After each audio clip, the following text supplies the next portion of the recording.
Hello friends, welcome back to VOWIAS. Welcome to the discussion on daily MCQ. Today is 10th of September 2021 and now we are going to discuss 5 current affair based MCQs.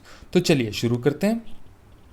But first let us discuss the question that was asked yesterday, and yesterday's question was, consider the following statements about the Charter Act of 1813. First one, it ended the trade monopoly of East India Company in India except for trade in tea and trade with China. Second one, it asserted the sovereignty of the British Crown over the Indian territories held by the company. And third one, the revenues of India were now controlled by the British Parliament. So here we have to choose the correct option, A 1 and 2, B 2 and 3, C 1 and 3 and D 1, 2 and 3. It's a previous year CSE question, and some of you have given the correct answer as well. Yesterday it was Abdur Qureshi and Vinay Tiwari who gave the correct answer.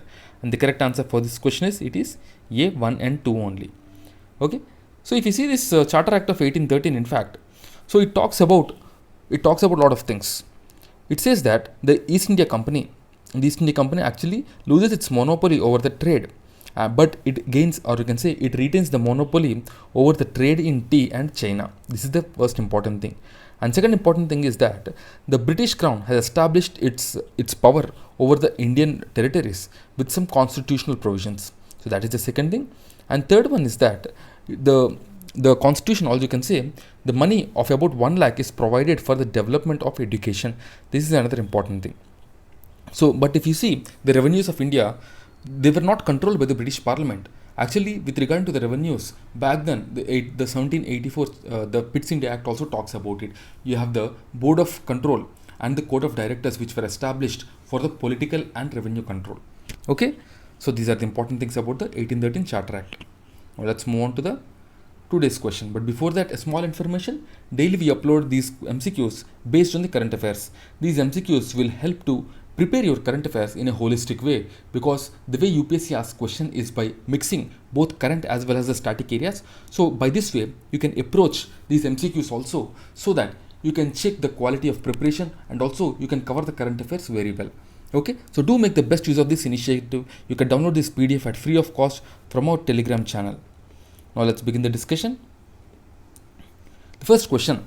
The Bhogdoi River, seen recently in news, is tributary of A. Jhelum, B. Chambal, C. Brahmaputra and D. Indus. So here we have to choose the correct answer, and the correct answer is C. Brahmaputra, the Bhogdoi River. So recently the rampant coal mining in Nagaland, coupled with waste discharge from tea estate and encroachments, have been sounding death knells for the river Bhogdoi in Assam. The Bhogdoi is one of the south bank tributaries of the mighty Brahmaputra.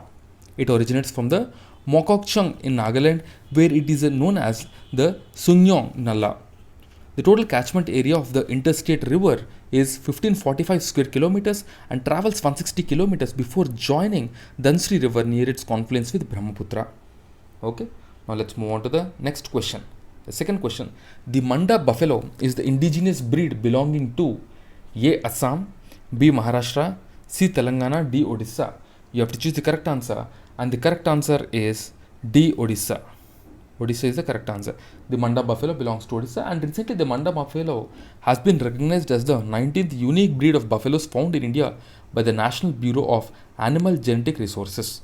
The buffaloes are found in geographical distribution to hill ranges of Eastern Ghats and plateau of Koraput region. Both male and female of this breed are used for ploughing in their native habitat, and the characteristics of this Manda Buffalo, if you see, these buffaloes have ash grey and grey coats with sulfur colored hair, and the lower part of the legs up to the elbow is light in color with copper colored hair at the knee. And specialty of this breed is it is resistant to the parasitic infections, and it is less prone to diseases, and also it can live, produce and reproduce at low or nil input systems. That is the main advantage. Okay, so the Manda Buffalo belongs to Odisha. Now let's move on to the next question. The third question. Consider the following with regard to the GST Council. So GST Council was in news in the last 1 year, so that's why we have asked this question. The GST Council is a constitutional body but not a federal body. This is the first statement. The second statement says that it is chaired by Union Finance Minister. Here we have to choose the correct option, A 1 only, B 2 only, C both 1 and 2, and D neither 1 nor 2. The correct answer for this question, if you see, the first statement says GST Council is a constitutional body. This is right. But the second part of the question, the second part of the statement says that it is not a federal body. This is wrong, because the GST Council has representation of both center as well as states. So The statement saying that it is not a federal body is wrong. The first statement is wrong, but the second statement is right because the GST Council is headed by the Finance Minister. So the correct option is B, 2 only. The GST Council is likely to consider the ministerial group report on introducing the differential regime for sectors where tax evasion is very high. So that's why this was in news. The tax evasion basically feels it's an illegal way to minimize the tax liability through fraudulent techniques like deliberate understatement of taxable income and inflating expenses. It is considered as unlawful attempt to reduce one's tax burden. The GST Council is a constitutional body and it makes recommendations to the union and the state government on the issues related to the goods and service tax. The GST Council is chaired by the Union Finance Minister, and the other members of GST Council are the state finance ministers and also ministry in charge of the finance or taxation of all the states. It is considered as a federal body where both the center as well as states have representation. Now let's see the fourth question. Consider the following statements. This is with regard to the mangrove forest. First one, the mangrove forest only grow at tropical and subtropical latitudes near the equator because they cannot withstand freezing temperatures.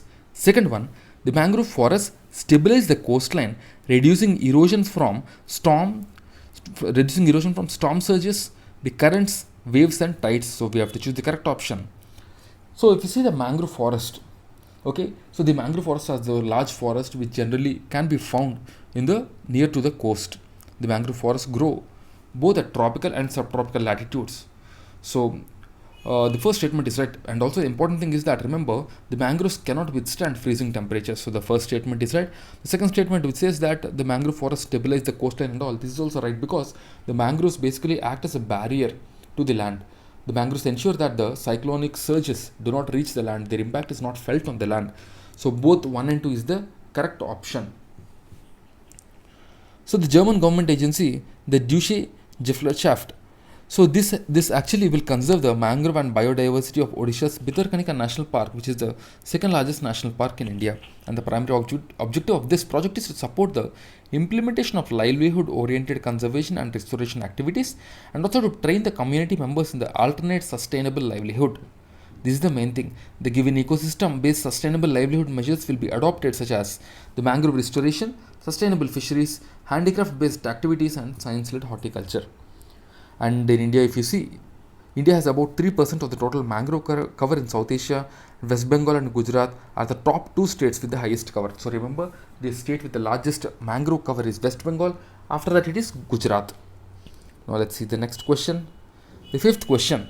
With reference to the religious history of medieval India, the Sufi mystics were known to pursue which of the following practices? First one, meditation and control of breath. Second one, severe ascetic exercises in lonely place. Third one, recitation of holy songs to arouse a state of ecstasy in their audience. So here we have to choose the correct option. So this is with regard to Sufi saints, and it's a previous year CSE question of 2012. The correct option is D, 1, 2 and 3. Because the Sufi saints basically, if you see, they are type of saints who practice meditation and control their breath. They exercise a lot in lonely places and they recite the holy songs to arouse a state of ecstasy to their audience. So all the 3 are the correct options. Sufism is a mystical form of Islam that focuses on spiritual search of God and shuns materialism. The Sufi practices include a lot of emphasis on love and devotion towards God. This is the important thing. And also music and dance are the basics, you can say. They are the form of expression, and meditation and control of breath practices are being done by them. The practice of Sama, a musical recital that intended to induce a mystical state of ecstasy, the murid or disciple has to go through the various states, and this can be done by practicing spiritual exercise in lonely places. So this is all information about Sufi saints. You can read more about in your art and culture, because Sufism is very much important from the Prelims point of view. Okay. Now let's look at the question of the day. It's a 2017 CSE question, 2017 ka, and the question is, in the context of Indian history, the principle of diarchy refers to A, division of central legislature into 2 houses, B, introduction of double government, that is the central and the state governments, and C, having 2 seats of rulers, one in London and another is Delhi, and the option D is division of subjects delegated to the provinces into 2 categories. Do give your answer in the comment box, and tomorrow we will discuss this question. If you have any doubts, you can get back to us via comments or the Telegram. And guys, as you know, we are providing Vision Prelims Test Series Summary, Vision Monthly Magazine Summary, Vision Mains Test Series Summary, and Vision PT 365 Summary. Through these summaries, what you can do is you can reduce your preparation time and you can revise more and more, which is very key for the prelims. Do make the best use of this initiative. To find more details, do visit our Telegram channel. All the details are available over there. The Telegram channel details are there in the description. So that's it, friends, for the day. I'll see you again tomorrow with 5 more MCQs. Till then, keep studying and stay tuned. Jai Hind.